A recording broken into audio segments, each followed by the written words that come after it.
First of all, if you're looking for famous people, celebrities, they are probably not using Mastodon. But that's okay. There are so many interesting people there, so many quality conversations going on. And today I'm going to show you how to find these people that you might be interested in interacting with, communicating with, being friends with. If you and another person are interested in the same topic, I guess you get along, right?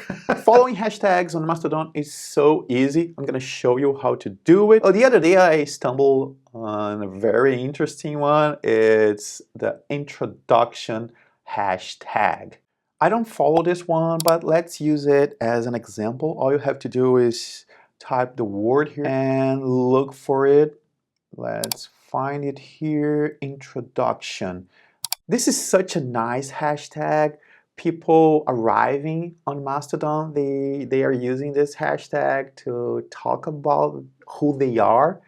And there's so many wonderful stories here. Again, I don't follow this one, but I'm always here. I'm always checking it and reading the stories. Let's try another one.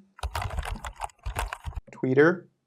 So Twitter migrate. Interesting. So to follow a hashtag, all you have to do is click here. And unfortunately, there is no list of hashtags you were following. So to unfollow, you have to come back here and click here again. I hope someday they add a list. It will make things much easier, but the important thing here is that every time someone posts something with that hashtag, you see it on your timeline, even if you don't follow that person. So here's a tip. Every time you post, use hashtags. And my strategy here is simple. If someone posts something that I like, I'll check that person's bio, other posts, and if I like it, I'll start following that person. Let's go to Twitter and try to find people there to follow on Mastodon. Again, let's use the search box and search for Mastodon. Many people are adding the Mastodon address on the Twitter bio, and some are even changing their Twitter name and using there instead the Mastodon handle. I did that. Let me show you how I did it. I have here my Mastodon handle. Here you can see what I mean. Some people have the Mastodon address as their Twitter name. Others are using the bio to add the address. Let's copy this, go back to Mastodon, paste it here, search, and follow. And that's it. I'm now following Raspberry Pi on Mastodon. And this is a perfect example to talk about following people from different instances.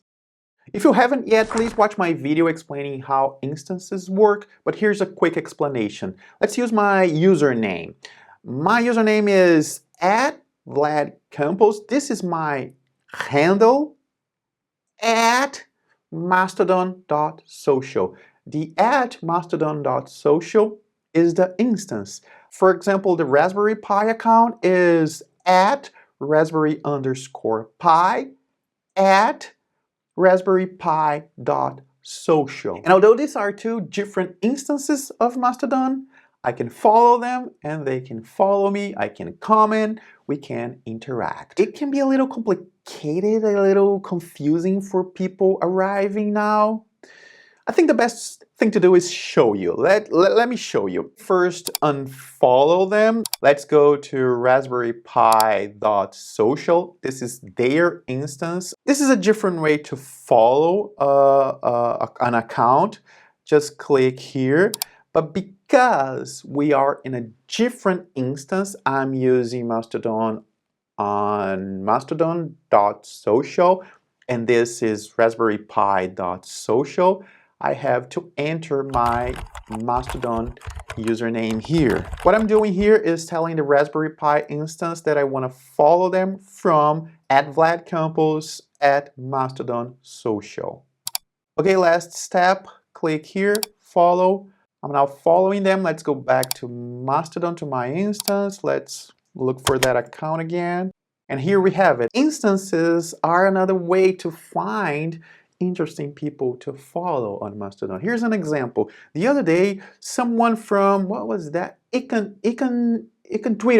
Twitter.net. Someone, I think the person replied to one of my posts, and I found that address interesting, and I went there. Let me show you.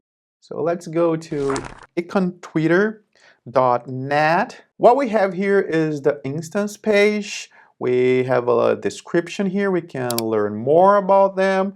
How many users, how many posts. Let's go back here.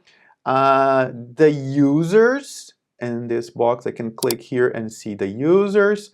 And what I usually do is see what's happening. If we click here, we can see all the posts from that instance, if it is an open instance.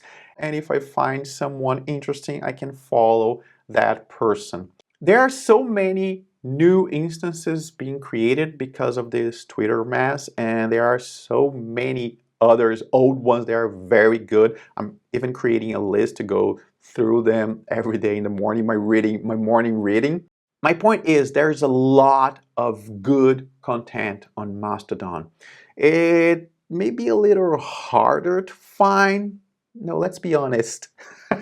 It's much harder to find, but I'm enjoying this process. I don't know, there's something here trying to find things that you like, understanding what that person is talking about, understanding what that instance is about. I don't know, I'm enjoying it. I tend not to follow bots because, well, they are bots, they are not real people. Nothing against the bots, but there's no way to interact with that account. Let's take a look here. Let's find a bot. Let's look for The Economist. Okay, as you can see here, the description says this is a bot. It's getting the tweets from The Economist Twitter account and posting them on Mastodon. If all you want to do is follow the news, it's an option, but to be honest, what I see here is a missed opportunity. Many of these bots are not official. Mastodon users are creating them. Why don't they have a Mastodon instance? There are so many bots of so many companies, institutions. Why are not they here? Why are not they creating content here? There's a lot of people on Mastodon, a lot of interaction going on. Anyway, I'm having a very good time. I think you can tell. I'm really enjoying it. Maybe it's not for you, but if you want to learn more, watch this other video, understand what Mastodon is, understand what is this federation of social media. Thanks for watching. See you soon.